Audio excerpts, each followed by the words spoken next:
नमस्कार दोस्तों। आज के सेशन में हम बात करने वाले हैं प्रोबेबिलिटी डिस्ट्रीब्यूशंस के बारे में। तो पिछले सेशन में भी हमने थोड़ा बहुत समझा था कि प्रोबेबिलिटी डिस्ट्रीब्यूशन क्या होते हैं, क्यों इसकी रिक्वायरमेंट पड़ती है, जब हमने पढ़ा था रैंडम वेरिएबल्स के बारे में। तो आइए हम शुरू करते हैं इस सेशन को। पहले हम देखें व्हाट इज़ प्रोबेबिलिटी डिस्ट्रीब्यूशन। तो probability distribution is a mathematical function that describe the likelihood of different outcomes in a random experiment. जो हमारा एक्सपेरिमेंट है उसके जो डिफरेंट आउटकम्स हैं उनके होने की संभावनाओं को एक मैथमेटिकल फंक्शन के द्वारा व्यक्त किया जाता है ना, और वही प्रोबेबिलिटी डिस्ट्रीब्यूशन कहलाता है। It provides a summary of possible values that a random variable can take and the probability associated with each of those variables. तो क्या है कि ये हमें एक समरी प्रोवाइड करता है कि जो भी पॉसिबल वैल्यूज़ रैंडम वेरिएबल की हैं वो किस तरह से प्रोबेबिलिटी से एसोसिएटेड होंगी, उससे एसोसिएटेड जो भी प्रोबेबिलिटी होगी वो क्या होगी उन वैल्यूज से, रैंडम वैल्यूज से। तो ये हम रैंडम वैल्यू इनपुट करते हैं और हमें प्रोबेबिलिटी उसकी बताता है कि इसके क्या प्रोबेबिलिटी, इसके आने की क्या संभावना है। तो probability distribution provides a complete summary of the probabilities of all the possible values that a random variable can take. जो भी रैंडम वेरिएबल हैं उस इवेंट में, उस एक्सपेरिमेंट में, रैंडम एक्सपेरिमेंट में, तो उन सब वैल्यू की हमें प्रोबेबिलिटी ये प्रोवाइड करवाता है प्रोबेबिलिटी डिस्ट्रीब्यूशन। चलिए आगे हम स्टडी करते हैं इसके बारे में। यहाँ देखें, हम प्रोबेबिलिटी डिस्ट्रीब्यूशन फंक्शंस की हम बात करें तो ये दो प्रकार के होते हैं। एक तो होता है फॉर डिस्क्रीट रैंडम वेरिएबल, जो हमने पिछले सेशन में समझा था डिस्क्रीट वेरिएबल क्या होते हैं, और उसके लिए जो probability function use, distribution function use होता है उसको बोलते हैं प्रोबेबिलिटी मास फंक्शन या पीएमएफ। और दूसरा फॉर कंटिन्यूस रैंडम वेरिएबल, जो कंटिन्यूस रैंडम वेरिएबल हैं उसके लिए जो हम लोग प्रोबेबिलिटी डिस्क्रिप्टिव फंक्शन यूज़ करते हैं उसका नाम होता है प्रोबेबिलिटी डेंसिटी फंक्शन, जिसको भी पीडीएफ बोला जाता है। तो डिस्क्रीट प्रोबेबिलिटी डिस्ट्रीब्यूशन के बारे में यदि हम देखें तो इसका यदि डेफिनेशन पे हम विचार करें, it deals with discrete random variables which are variables that can take on a finite और countably infinite number of possible values, है ना। कि जैसे हम कॉइन को टॉस कर रहे हैं या हम डाइस को रोल कर रहे हैं, या मान लीजिए कि डिफेक्टिव कोई कंपनी बल्ब बना रही है, उसमें डिफेक्टिव बल्ब के बारे में हम प्रोबेबिलिटी जानना चाहते कितने आएंगे, यदि हम उसके कुछ पैरामीटर मालूम है तो, है ना। तो इस तरह के जो होते हैं डिस्ट्रीब्यूशंस, इस तरह के जो रैंडम वेरिएबल्स होते हैं उनकी हम स्टडी करते हैं, वो डिस्क्रीट प्रोबेबिलिटी डिस्ट्रीब्यूशन के अंतर्गत आता है। तो इसमें दो नाम मोस्टली जो यूज़ होते हैं, बाइनोमियल डिस्ट्रीब्यूशन, पॉइसन डिस्ट्रीब्यूशन, ये सबसे ज़्यादा उपयोग किए जाते हैं। तो इसके लिए हम डिटेल में बाद में डिस्कस करेंगे। अभी मैंने खाली इसको थोड़ा बहुत डिस्क्राइब किया है यहाँ पे कि describe the number of successes in a fixed number of independent Bernoulli trials. अब बर्नौली ट्रायल्स क्या है और बाइनोमियल डिस्ट्रीब्यूशन क्या है? तो बर्नौली ट्रायल्स का अपग्रेडेड जो वर्जन है वो बाइनोमियल डिस्ट्रीब्यूशन होता है। बर्नौली ट्रायल्स में एक ही इवेंट पे हम काम करते हैं, है ना। यदि हम रैंडम एक्सपेरिमेंट कर रहे हैं तो वन ही ट्रायल होगा उसका, है ना, एक ही इवेंट होगा। तो जब हम मल्टीपल ट्रायल्स लेते हैं, एक कॉइन को हम 5 बार थ्रो कर रहे हैं या 5 कॉइन को एक बार थ्रो कर रहे हैं, या कंपाउंड इवेंट आ जाती है, वहाँ पर बाइनोमियल डिस्ट्रीब्यूशन का उपयोग होता है, ठीक है ना। ये सक्सेस और फेलर, इसमें दो ही आउटकम होते हैं, सक्सेस और फेलर, 1 और 0। Poisson distribution models the number of events occurring with in a fixed interval of time और स्पेस, है ना। तो ये भी पॉइसन डिस्ट्रीब्यूशन भी उसी तरीके से कि जैसे मैंने आपको बताया कि हमें डिफेक्टिव बल्ब्स और नॉन डिफेक्टिव, इस तरह की हम स्टडी करते हो, तो यहाँ भी आउटकम हमारे दो ही होते हैं। तो ये डिस्क्रीट प्रोबेबिलिटी डिस्ट्रीब्यूशन है। आज का हमारा जो सेशन मोस्टली रहने वाला है, हम बेसिक कंसेप्ट इसी के समझने वाले हैं, डिस्क्रीट प्रोबेबिलिटी डिस्ट्रीब्यूशन को।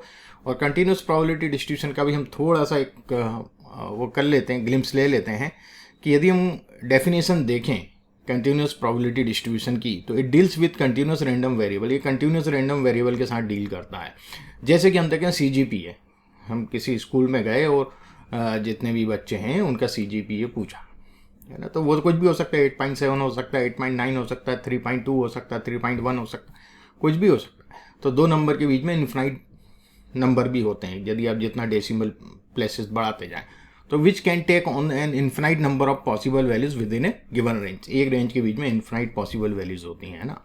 नॉर्मल डिस्ट्रीब्यूशन इसमें सबसे ज़्यादा यूज होता है। गॉसियन डिस्ट्रीब्यूशन हम जिसको बोलते हैं। Symmetric distribution where most of the observation cluster around the mean and it is often referred to as the bell curve. ये बेल कर्व की तरह होता है, सिमेट्रिकल होता है। ये हम आगे और डिटेल में स्टडी करेंगे।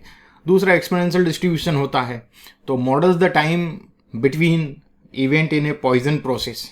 जैसे पॉइजन डिस्ट्रीब्यूशन जब हम समझेंगे डिस्क्रीट में, और उसी से मिलता जुलता एक्सपोनेंशियल डिस्ट्रीब्यूशन होता है, ठीक है। तो time between arrivals of customer at A store, तो अब कितने रेंज एक हमने टाइम की ले ली, किस टाइम पीरियड में ज़्यादा कस्टमर आते हैं, है ना। पॉइंट एस्टिमेशन की बात नहीं करते हैं हम, ठीक है।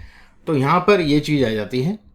यहाँ आप देखेंगे प्रोबेबिलिटी डिस्ट्रीब्यूशन में, तो यहाँ भी मैंने उस डेफिनेशन को थोड़ा सा और शॉर्ट किया है और सिंपल किया है, तो वो भी आप समझ लें, इससे आपको और कंसेप्ट क्लियर होगा प्रोबेबिलिटी डिस्ट्रीब्यूशन के बारे में।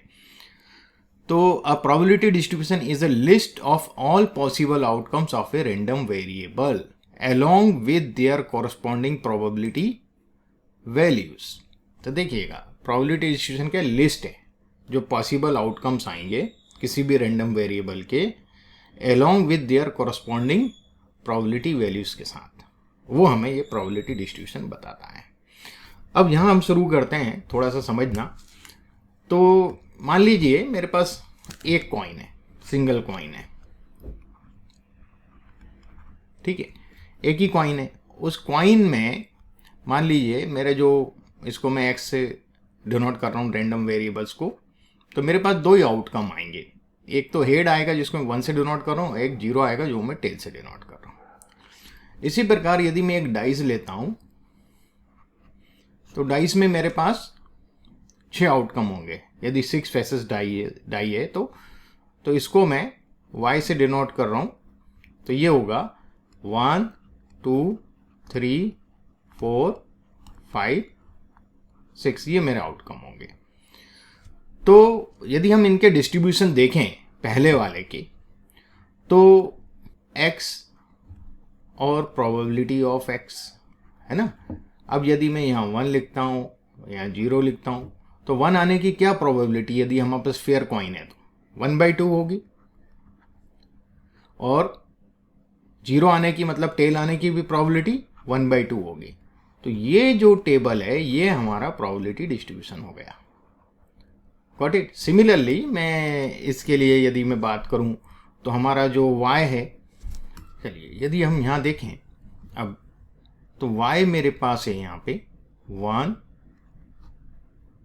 2 3 4 5 6, और प्रोबेबिलिटी ऑफ y यदि फेयर डाई है तो हर नंबर के आने की प्रोबेबिलिटी, क्योंकि 6 आउटकम है, टोटल आउटकम 6 है, और फेवरेबल आउटकम 1 यानी यहाँ पे 1 ही है, तो 1/6, ये भी फेवरेबल एक ही नंबर है 2, 1/6 1/6 1/6 1/6 और 1/6।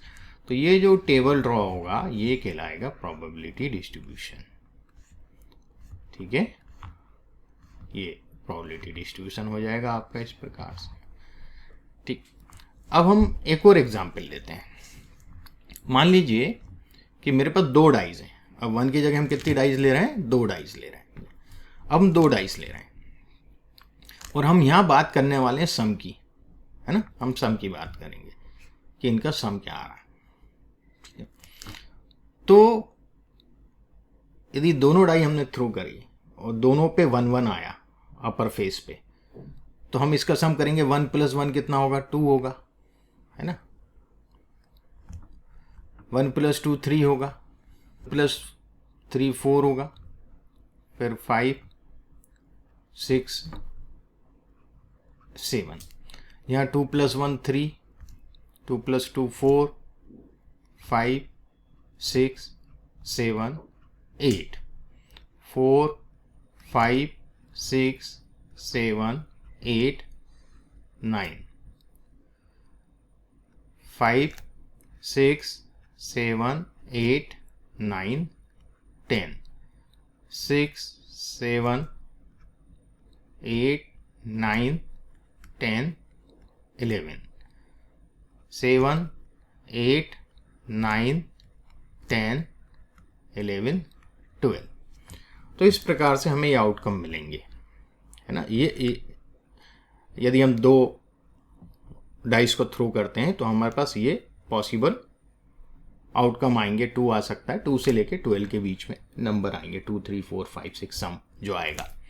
तो कितने हमारे पास टोटल आउटकम हो रहे हैं? तो 36 हो रहे हैं, 6 ये और 6 here. If you count this तो 6 × 6 36 आउटकम हो रहा है। तो टोटल जो आउटकम्स हैं वो 36 हैं। और हमारे पास जो रैंडम वेरिएबल है वो क्या है? रैंडम वेरिएबल आउटकम कहलाएंगे, ना कि 1, 2, 3, 4 आउटकम, यानी ये आउटकम समेशन वाले, ये रैंडम वेरिएबल्स कहलाएंगे। तो हमारे पास जो x होगा, हमारे पास जो रैंडम वेरिएबल होगा x, वो इस प्रकार से होगा 2, 3, 4, 5, 6, 7, 8, 9, 10, 11, 12। अब इनकी प्रोबेबिलिटी यदि हम देखें p ऑफ x, वो क्या होगा? 2 कितने टाइम आया है? एक ही बार आया है आउट ऑफ 36, तो 1/36 होगा। 3 कितने बार आया है? 2 बार आया, 1 more 1 2, तो 2/36। 4 3 टाइम्स आया है, 3/36। 5 4 टाइम्स आया है, 4/36। 6 हमारा 5 टाइम्स आया है, 5/36। 7 हमारा 6 टाइम्स आया है, तो 6/36। फिर इसके बाद 8 5 टाइम्स आया है, 5/36, 4/36, 3/36, 2/36 और 1/36। तो यहां आप देखेंगे कि ये जो हमारा प्रोबेबिलिटी डिस्ट्रीब्यूशन है, ये इक्वली लाइकली इवेंट्स नहीं है इसमें, है ना। आउटकम इक्वली लाइकली नहीं है,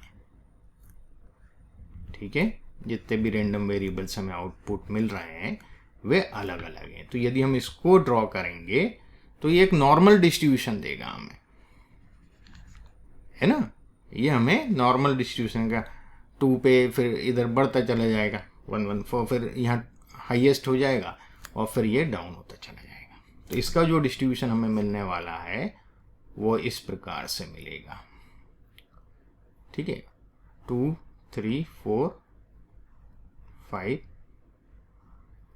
6, 7, 8, 9, 10, 11 और छोटा हो जाएगा यहाँ तक, और 12। इस प्रकार से हमें ये नॉर्मल डिस्ट्रीब्यूशन टाइप में दिखेगा, ठीक है। ये तो सब यूनिफॉर्म है, 1/6, 1/6, तो इनके तो ग्राफ ऐसे ही सेम बनने हैं जितने भी हैं 6, है ना। तो ये तो इस प्रकार से बनेंगे ये वाले, ठीक। तो ये बेसिकली हम ये समझना चाह रहे थे कि प्रोबेबिलिटी डिस्ट्रीब्यूशन, ये डिस्क्रीट का भी अपन देखा, अब ये अपन आगे बात करेंगे कंटिन्यूअस की भी। अब इनमें क्या प्रॉब्लम है विद दिस डिस्ट्रीब्यूशन? यदि हम इसको टेबुलर फॉर्मेट में बनाते हैं तो क्या दिक्कत है? In many scenarios, the number of outcomes can be much larger and hence a table would be tedious to return down. अभी तो चलो आपने 2 डाइस थ्रू करी, आपको 10 डाइस थ्रू करना हो तो क्या करेंगे? 10 डाइस यदि आप थ्रू करेंगे तो आप कैसे उस आउटकम्स के लिए कैसा टेबल बनाएंगे? कंटीजेंसी टेबल कितना, बाइनरी जो टेबल बनेगा उसके लिए वो कितना बड़ा होगा, है ना।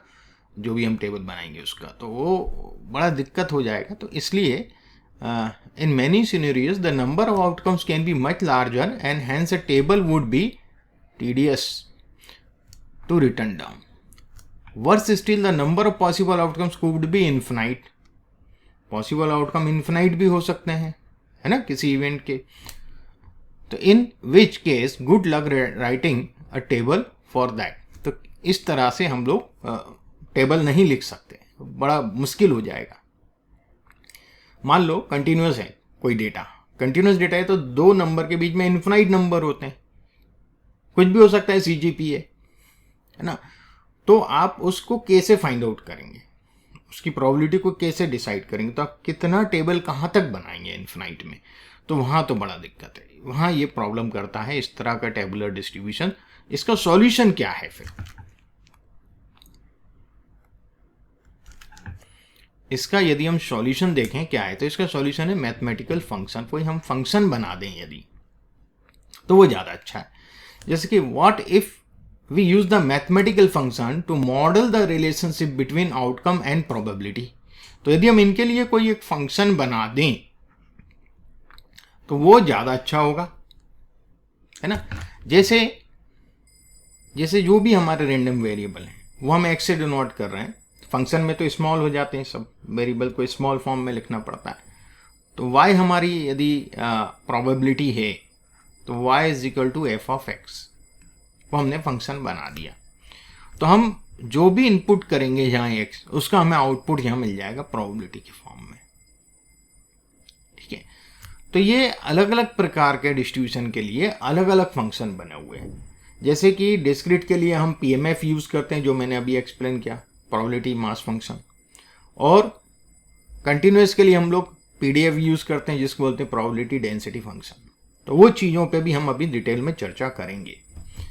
अब इसमें एक मैंने नोट लिखा है कि lot of time probability distribution and probability distribution function are probability distribution. कई बार इंटरचेंजेबली भी यूज़ होता है, तो उससे अपन को सेम मान के चलना है, ठीक है। अब टाइप्स ऑफ प्रोबेबिलिटी डिस्ट्रीब्यूशन तो मैं आपको एक्सप्लेन कर ही चुका हूं। अब कुछ फेमस प्रोबेबिलिटी डिस्ट्रीब्यूशन हैं ऑलरेडी। अब यहां आप देखेंगे इस ग्राफ में बहुत से प्रोबेबिलिटी डिस्ट्रीब्यूशंस हैं, जैसे कि ये नॉर्मल डिस्ट्रीब्यूशन है, टी डिस्ट्रीब्यूशन है, यूनिफॉर्म है, बीटा है ना, फिर बीटा बाइनोमियल है, फिर बर्नौली है, गामा है। तो ऐसे बहुत से डिस्ट्रीब्यूशन है। तो इसमें आप देखेंगे कि ये जो बार यहाँ पे दिए हैं ये सब डिस्क्रीट के लिए हैं, और ये जो कर्व यहाँ दिए हैं ये काय के लिए है, कंटिन्यूस डिस्ट्रीब्यूशन के लिए है ना, कंटिन्यूस प्रोबेबिलिटी डिस्ट्रीब्यूशन के लिए। तो यहाँ पर आप देख रहे हैं कुछ ना कुछ लिखा हुआ है, सिग्मा म्यू है ना, यहाँ DF2, यहाँ पे आप देखें LH लिखा है, यहाँ AB लिखा है, SR लिखा है, अल्फा बीटा लिखा है। ये सब पैरामीटर हैं पॉपुलेशन के, है ना। म्यू पॉपुलेशन मीन है, या सिग्मा 2 सिग्मा 1 आपका पॉपुलेशन स्टैंडर्ड डेविएशन है इसका। तो क्या होता है, हम जब भी कोई हमारे पास डेटा होता है और हम उसका डिस्ट्रीब्यूशन क्रिएट करते हैं एक्चुअल डेटा का, तो वो देखना पड़ता है कि किस प्रोबेबिलिटी डिस्ट्रीब्यूशन से मैच कर रहा है, किसके सिमिलर है। यदि वो किसी प्रोबेबिलिटी डिस्ट्रीब्यूशन के सिमिलर लग रहा है हमें, तो हमें उस प्रोबेबिलिटी डिस्ट्रीब्यूशन जो ऑलरेडी फेमस प्रोबेबिलिटी डिस्ट्रीब्यूशन है उस पर लोगों ने काफ़ी समय से रिसर्च करी है, तो उसके बारे में सब कुछ जानते हैं उस डिस्ट्रीब्यूशन के बारे में। यदि वो उसके सिमिलर है तो वही पैरामीटर्स आपके डिस्ट्रीब्यूशन पे भी अप्लाई होंगे, और आप उसके आधार पे कोई भी डिसीजन मेकिंग कर सकते हैं। Got it?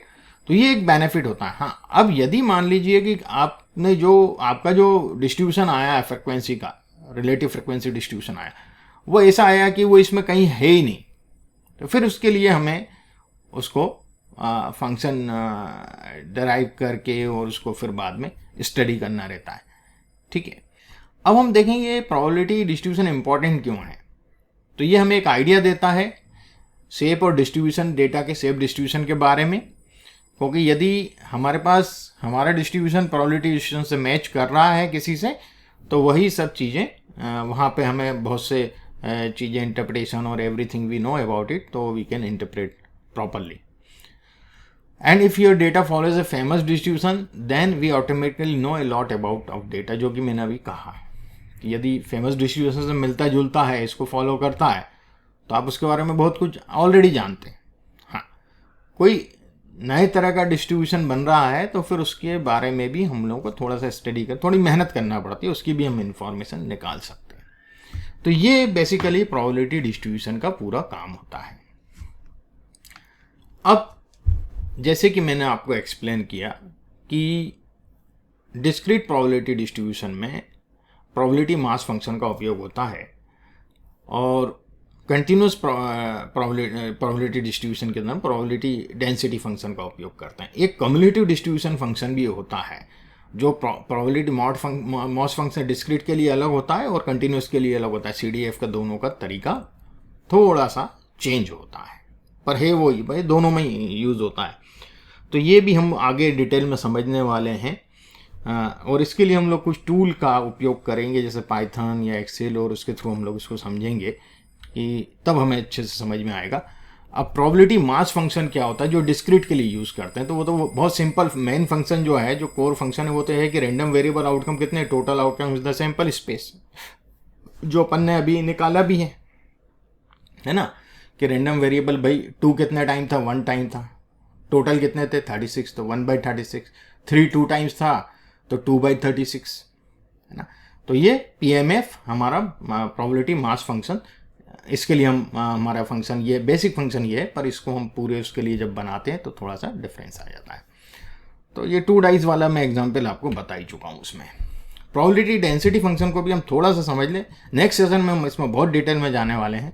Unlike the PMF which gives probabilities directly, the PDF represent the relative likelihood of the random variable falling within a given range of interval, जो कि बताया जा चुका कि PMF जो है, जो हमने पीछे देखा डिस्क्रीट वाला, ये डायरेक्टली हमें प्रोबेबिलिटी दे देता है, पर PDF हमें relative likelihood of random variable falling with in a given range of interval के अंदर उनके आने की क्या संभावना है उस रैंडम वेरिएबल की प्रोबेबिलिटी की, ये वो चीज बताएगा।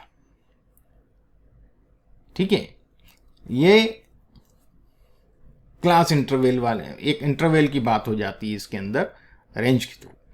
तो 2 prime reasons for it, continuous variable have an infinite number of possible values within a range or interval. For example, distance could have an infinite number of values within a range. Distance में भी भाई 2.5 kilometre, 2.79 kilometre, 5 kilometre, इस प्रकार से कुछ भी हो सकता है। Due to this, probability assigned to any single point is infinitesimally small or close to zero. अब इसको यदि आप समझने की कोशिश करें, आपके पास इन्फिनाइट नंबर है दो उसके बीच में, 2 इंटरवल के बीच में, यहाँ इन्फिनाइट नंबर हो सकते हैं ना। आप जितने डेसिमल बढ़ाते जाएंगे उतने नंबर, उतने यहाँ पे पार्टीशन होते चले जाएंगे। तो अब इन्फिनाइट, यदि ये जो कोई नंबर का हम पॉइंट एस्टिमेशन चाहते हैं तो इसकी प्रोबेबिलिटी क्या होगी, हम पॉइंट एस्टिमेशन से निकाल ही नहीं सकते इसको, यदि हम यहाँ पे प्रोबेबिलिटी ले रहे हैं तो, है ना। कंटिन्यूस में ऐसा नहीं होता, यहाँ प्रोबेबिलिटी नहीं आती है, प्रोबेबिलिटी डेंसिटी आता है। वो हम बहुत डिटेल में डिस्कस करने वाले हैं, प्रोबेबिलिटी डेंसिटी क्या है और कैसे निकाली जाती है, इसलिए हम इसको PDF बोलते हैं। ठीक है, तो यहाँ प्रोबेबिलिटी नहीं होती, प्रोबेबिलिटी डेंसिटी, प्रोबेबिलिटी यहाँ होती है रीजन में, एरिया जो होता है वो प्रोबेबिलिटी को मेंशन करता है। उसके लिए हमें जेट टेबल या जो भी डिस्ट्रीब्यूशन की टेबल है उसमें देख करके या फंक्शन का यूज़ करके वो हम प्रोबेबिलिटी पता कर सकते हैं कि कितनी संभावना है, पर वो एक रीजन के बीच में। पॉइंट एस्टिमेशन तो क्या होगा कि आपको इन्फिनाइट पॉइंट्स हैं आपके पास, तो फेवरेबल आउटकम आपका यहाँ एक ही है ना, और आपके पास जो नंबर है कंटिन्यूस वेरिएबल में, यहाँ पर जो नंबर है x में, वो इन्फिनाइट हुए ना भाई। मैंने क्या बताया, 2 नंबर के बीच में इन्फिनाइट पार्टीशन हो सकते हैं। तो 1/इन्फिनाइट जब आप करेंगे तो इट इज नॉट डिफाइन, इसको हम डिफाइन ही नहीं कर सकते जब बहुत ही कम होगी। तो इसलिए हम लोग रेंज का उपयोग करते हैं इसमें, और डेंसिटी फंक्शन का उपयोग किया जाता है। तो ये इंटीग्रेशन वगैरह का थोड़ा सा इन्वॉल्वमेंट होता है इसमें, अपन देखेंगे आगे चल के। अब डेंसिटी एस्टिमेशन मेथड क्या है, तो density estimation methods are used to calculate the probability density function को कैलकुलेट करने का एक मेथड है। इसमें पैरामेट्रिक डेंसिटी एस्टिमेशन होता है और नॉन पैरामेट्रिक डेंसिटी एस्टिमेशन होता है। अब पैरामेट्रिक डेंसिटी एस्टिमेशन क्या होता है, तो parametric density functions make assumptions about the form of the underlying probability distribution. इसमें हम कुछ अवधारणाएं पहले ही हमें अजम्पशंस लेना पड़ते हैं इसमें। In this approach the PDF is defined by set of parameter, तो उस पैरामीटर के सेट से सच एज मीन और स्टैंडर्ड डेविएशन हमें पॉपुलेशन का मालूम होना चाहिए to estimate the values of this parameters to fit the data. और ये हमेशा हमें मालूम होता नहीं है, मोस्टली हमें पॉपुलेशन का मीन या स्टैंडर्ड डेविएशन नहीं मालूम होता है, तो हम लोग नॉन पैरामीट्रिक एस्टिमेशन पे जाते हैं। ठीक है, example of commonly use parametric density function include the Gaussian, normal distribution, binomial distribution वगैरह, ये सब आपके होते हैं। पर उसमें भी आपको नहीं मालूम है तो भी उसके अंदर भी हम लोग गॉसियन यूज करते हैं, बट उसके कुछ कंडीशंस हैं, कुछ एग्जाम्पशन हैं, हम उसका उपयोग कर लेते हैं उसको उपयोग करने के लिए।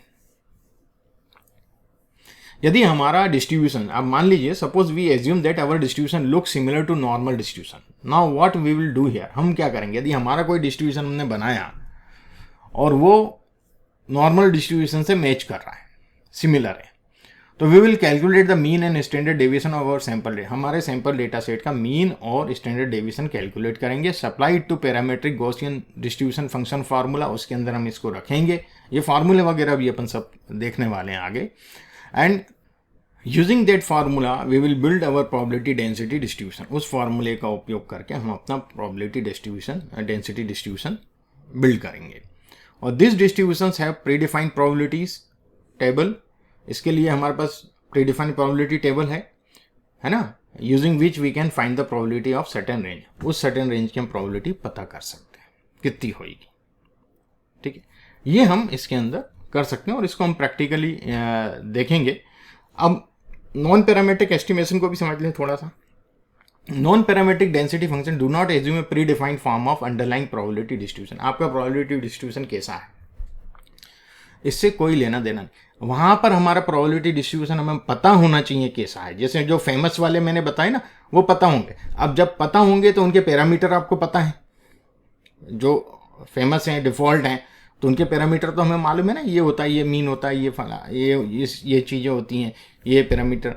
तो यहाँ पर आपको पता ही नहीं आपका डिस्ट्रीब्यूशन कैसा है, आप देख ही नहीं रहे, आप ग्राफ ही नहीं बनाए हैं उसका, जो होगा देखेंगे आगे देखेंगे। Instead they aim to estimate the density directly from the data, हम डेटा से ही एस्टिमेट करना चाहते हैं, एस्टिमेशन निकालना चाहते हैं पॉपुलेशन के लिए।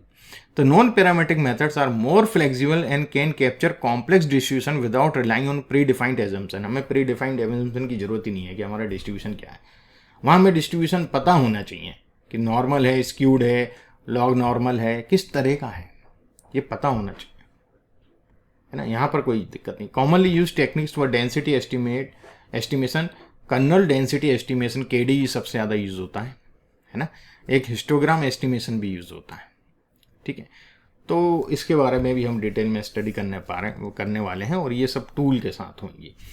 ठीक है, अब नॉन पैरामीट्रिक एस्टिमेशन में देखें यदि हम, तो once we get the density we can then find the probability of range by finding the integration of area under the curve, जो भी हम उसको पता कर सकते हैं इंटीग्रेशन के थ्रू उस एरिया को, वही प्रोबेबिलिटी होती है। मैंने बताया था आपको कि कंटिन्यूस में जो एरिया होता है वही प्रोबेबिलिटी है, टोटल जो कर्व का एरिया वो 1 होता है ना, तो हम उसको कैलकुलेट करके फाइंड आउट कर सकते हैं फार्मूले से। टेबल नहीं है हमारे पास उसके लिए, है ना, यदि आपका कहीं मैच नहीं कर रहा तो आपका स्टेबल नहीं है, आप वैसे फाइंड आउट करोगे। यदि किसी का सिमिलर है, आ गया बाद में भी सिमिलर आ गया, तो जैसे पैरामीट्रिक जैसा, तो फिर तो आप टेबल यूज़ कर लो। यहाँ तो टेबल नहीं है तो आप इंटीग्रेट करना पड़ेगा, उससे एरिया निकालना पड़ेगा, आपको मैथमेटिक्स आनी चाहिए उतनी। However calculating the probability by directly integrating the probability density function can be cumbersome for and often impractical, है ना। डायरेक्टली हम प्रोबेबिलिटी फाइंड आउट नहीं कर सकते, है ना, integrating the probability density function.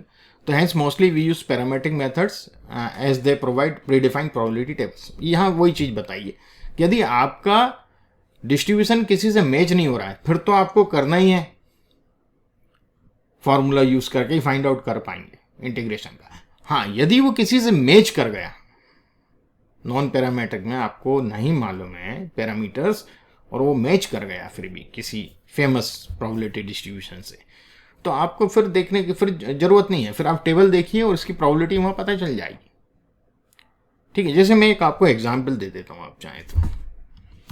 ये देखिए जेड टेबल का वैल्यू है, यहाँ अपन 1.96 की बात करें यदि, जो कि 5% लेवल ऑफ सिग्निफिकेंस पे जब बात होती है तो 1.96 आता है, तो 1.9 ये है और 6 हमें यहाँ मिल जाएगा। तो 1.96 का जो वैल्यू आएगा वो यहाँ आएगा। ओके, यहाँ पर कहीं 1.96 0.9750 आ रहा है। तो ये जो एरिया अंडर द कर्व है यहाँ पे, ये एरिया है 0.9750, मतलब 0.975 इसकी प्रोबेबिलिटी है, प्रोबेबिलिटी ऑफ एक्स जिसको हम बोल सकते हैं, है ना। वो ये प्रोबेबिलिटी हमें ऐसे पता चलती है इसमें प्रोबेबिलिटी डेंसिटी, क्योंकि ये डेंसिटी है तो इससे हम प्रोबेबिलिटी फाइंड आउट करेंगे। तो इस तरह से टेबल का हम उपयोग करके, मान लीजिए आपके पास एक और रेंज है, यहाँ पे -1.96 है, इधर -1.96 है और यहाँ पे +1, हमें उसके बीच का एरिया, उसके बीच की प्रोबेबिलिटी देखना है कितनी है। तो वो आप देखेंगे तो वो 0.95 आ जाएगी, है ना। 0.025 यहाँ, 0.025 यहाँ, तो 0.5 अलग हो गया, टोटल 1 होती है, 1 में से 0.5 माइनस करेंगे तो 0.95 बचेगी। तो इस प्रकार से हम लोग रेंज के बीच की प्रोबेबिलिटी पता कर लेते हैं। तो ये एक मैंने सिंपल आपको आज बताया खाली समझने के लिए, आगे हम इसको डिटेल में करने वाले हैं। Okay, thanks everyone.